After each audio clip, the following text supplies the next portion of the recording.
Hey there!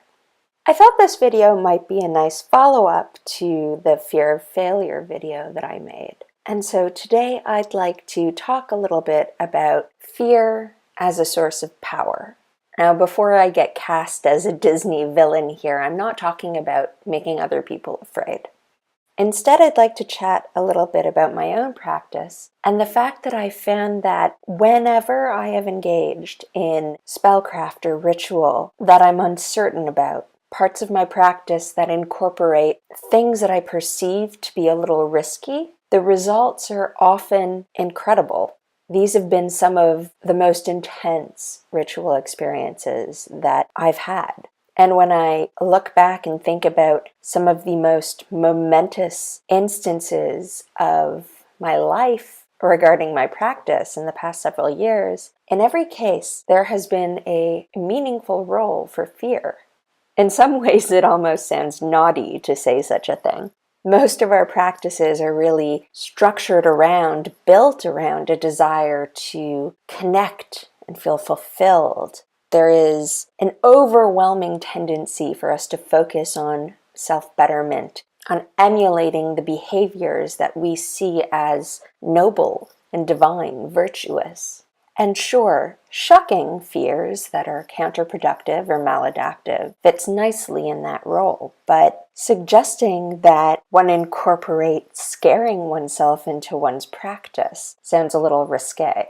And yet I sincerely doubt I'm the only person who does this. In fact, for every flower child pagan out there, I suspect there's got to be one of you anyways who, like me, was at least slightly drawn to the romance of that touch of darkness, that touch of danger, the aspect of taboo and risk, particularly if your path started as a teenager.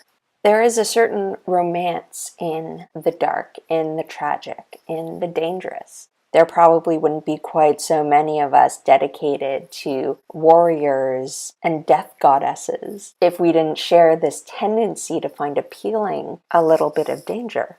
And from an evolutionary and neurological standpoint, a psychological standpoint, this again makes perfect sense. Fear is the oldest behavioral trick. It is the mechanism by which our ancestors survived. In the absence of any behavioral intervention to slow old age, reduce the odds of an earthquake or some other natural disaster, fear is the answer to the biological question of how do I survive? But when it comes to my practice and just living around other people, perhaps the thing that blows my mind most is how attracted we are to fear, despite the fact that it developed as an aversive signal, as a defend yourself or get the hell out of Dodge. It's the cue that triggers avoidance of dangerous situations. And yet, like that old adage, a moth to a flame, many, if not most of us, are drawn to that which we fear. And on the surface, that seems completely counterintuitive, particularly to people who are very spiritually focused, who dedicate a huge chunk of their time and effort to enlightenment and personal expansion, wholeness, and the release of many things that would be perceived, generally speaking, as vice. But I don't know, I wonder whether it's only surprising until you realize that a lot of us are drawn, certainly I am, drawn to experiences that are intense. And emotional intensity depends on emotional range. The visceral, physical experience of life is one of my greatest aspirations and something I hold sacred, even when I don't consciously recognize my opinions about it as such. And of all the feelings and all the emotions, the one that is most easily and rapidly triggered, and which is experienced with more visceral intensity despite the ease by which we come by it, is fear. It takes a moment upon stumbling over the unexpected, a garden hose that looks like a snake, for your heart rate to double, for your body to wake up in a way that it rarely does during the day-to-day course of affairs. And in the case of stumbling on a garden hose and thinking it looks like a snake, the moment you realize it isn't, 90% chance, you laugh. And you feel amazing in the short period of time thereafter. And I've heard a lot of people talk about this as a byproduct of relief. Now, as far as hypotheses go, it's not a bad one, but it largely misses the physiological sensory component of that fear existing in a context that lacks threat. And the fact that the physiological experience of fear bears many of the hallmarks of intensely positive experiences. And this is the reason why people are told, if you really like a person and you're going to a movie as a first date, bring them to a horror movie. The experience of that fear is easily mistaken and transferred over to intense attraction and happiness. All of which is to say that fear, as the intense physiological response and experience to threat, is both easily triggered and easily rededicated or repurposed. It's almost impossible to study the craft for any length of time without coming across texts that ram home the message that emotional involvement in your goal is crucial. And sometimes when you really desperately want something, or really desperately need something, that emotional intensity isn't difficult to come by. But what about when it is? What if you really do need something, but you're so worn down and beaten over this issue that you just cannot drum up the will to feel that intensely about it? Or what if you're in a space where perhaps you're depressed? Perhaps the apathy is almost impossible to shrug off. And so these texts that insist upon emotional involvement and that usually frame this from a very loving and positive emotional space, well, those just aren't an option. They're not accessible right now. Well, in that case, fear is an option because the experience of fear is rarely anywhere near as muted, even in cases of extreme emotional disturbance, as things like love and enjoyment. Ask people to make a list of negative emotions and fear will absolutely show up on that list, but that doesn't mean that you can only use the products, the energy of that emotion in order to do negative things. It is entirely within your capacity to use fear as a battery, as a power source, and then you get to choose how that power is expended. In the constellation of emotions, fear is also unique in its capacity to alter our perceptions and the ease with which reality is suspended. If you watch a really good rom-com, it's unlikely you're going to start imagining your ideal mate standing in the closet as you change for bed. At least not unless you're consciously trying to do so. But a horror movie that gets under your skin is going to make you see threat everywhere. If the movie Alien really creeps you out, despite knowing that the odds of there being a xenomorph in your closet are basically zero, that fear, that worry is still going to affect you. And even if you're an adult and you have a reduced capacity to be afraid in response to movies, or the sorts of tales that would have really freaked you out as a kid, you're probably more subject to those fears than you think you are. The difference isn't entirely that you don't get as scared. It's that you've learned how to cope. So as an adult, after watching Alien, you're just not gonna fucking look in the direction of the open closet. You know better than to put yourself in a position where you might well see something scary. So how do you use fear as a source of power in ritual and spellcraft? Well, the way I do it is by consciously rejecting all of the coping mechanisms that I've developed growing up and as an adult that keep me from responding to fear. In terms of this analogy of having watched the movie Alien, I would keep the lights off and walk straight to the closet. I would do the exact counterintuitive thing, the thing my body, my mind is demanding that I not do. And for all that I am a grown-up who isn't necessarily particularly prone to being scared, fuck if that doesn't work 90% of the time. In the context of ritual, I can induce fear by giving up a level of control, or by crossing a line that I'm not entirely comfortable crossing, by violating a taboo, or engaging in a behavior that I perceive as possessing a modicum of risk. And these don't have to be extreme or actually dangerous. They can be pretty stupid. For instance, I once got a really intense response from, this is pretty embarrassing, so bear with me here. I once got a shockingly great kick by pouring out the contents of a small vial as I crossed a street at night. Woohoo! Edgelord, back up. But yeah, no. And purely because of the social taboo.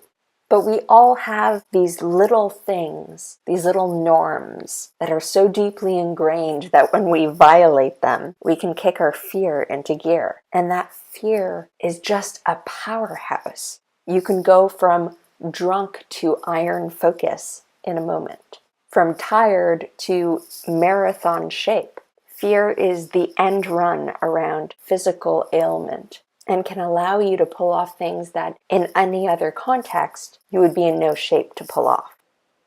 It's also worth noting that while in a state of fear, you're going to be more impressionable than you otherwise are.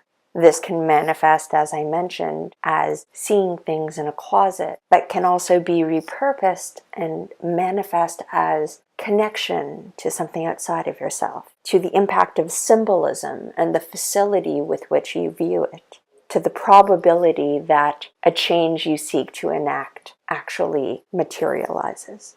And all of this, all of what I've been talking about has been in the context of inducing fear and then repurposing that emotion to a different task. Now you can, of course, induce fear and then delve into shadow, old fears, fears that hold you back, which is something that I've done the first time pretty much by accident, and the results were a shit show. Good for me, ultimately, but something that made me gun-shy regarding big magics for several months.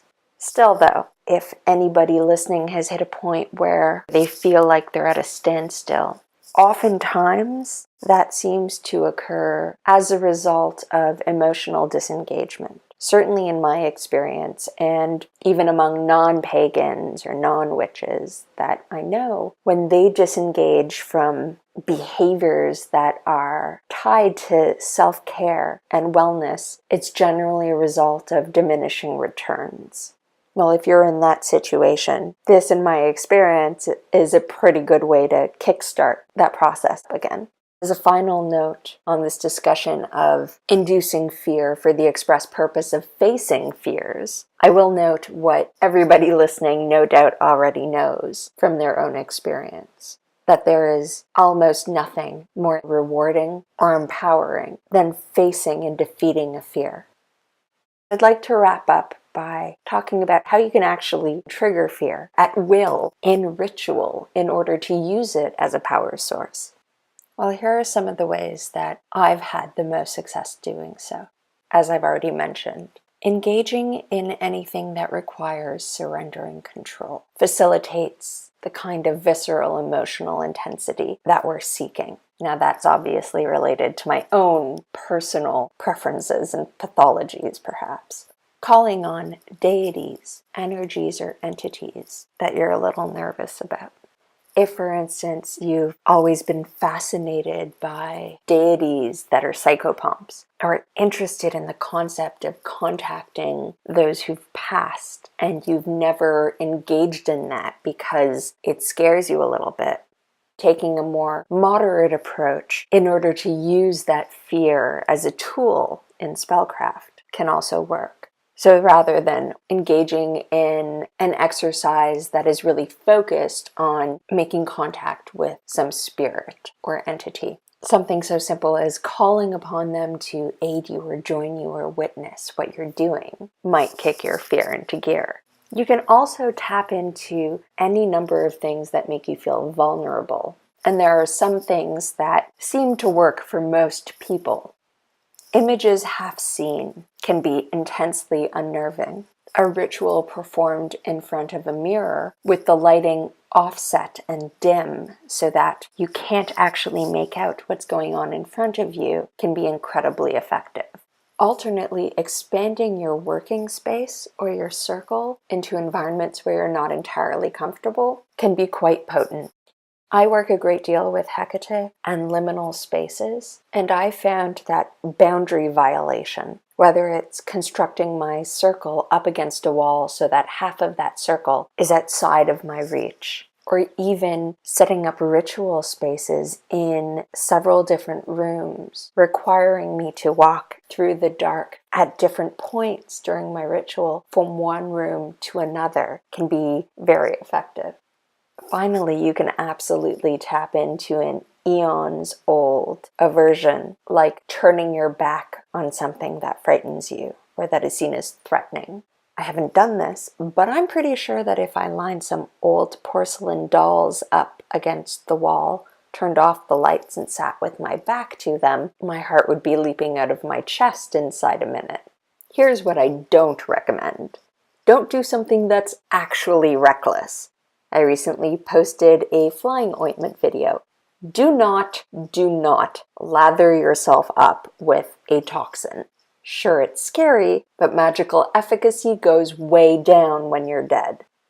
In short, anything you can think of that makes you uncomfortable, that taps into fear, can be used to create power. Now, the key here is to be in a mental space where you can handle a certain amount of fear without it harming you. The point is to max out the intensity with which you experience your surroundings, your craft, your ritual. The point isn't to reduce you to a useless, shuddering blob. For all that, the majority of us focus on our better selves, on love and interconnection and healing. We have evolved to respond most quickly and most forcefully to the things that threaten us. And I don't think that there is any flaw or weakness or instinctive behavior that cannot be taken advantage of, that cannot be used in a beneficial way.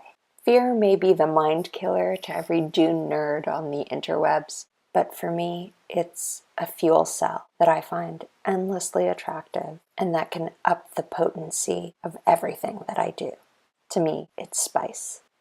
If anybody listening uses fear as a means of tapping into their power, or applies any of the things I've talked about and would like to share their stories, I would love to hear them. Until then, have a fantastic night.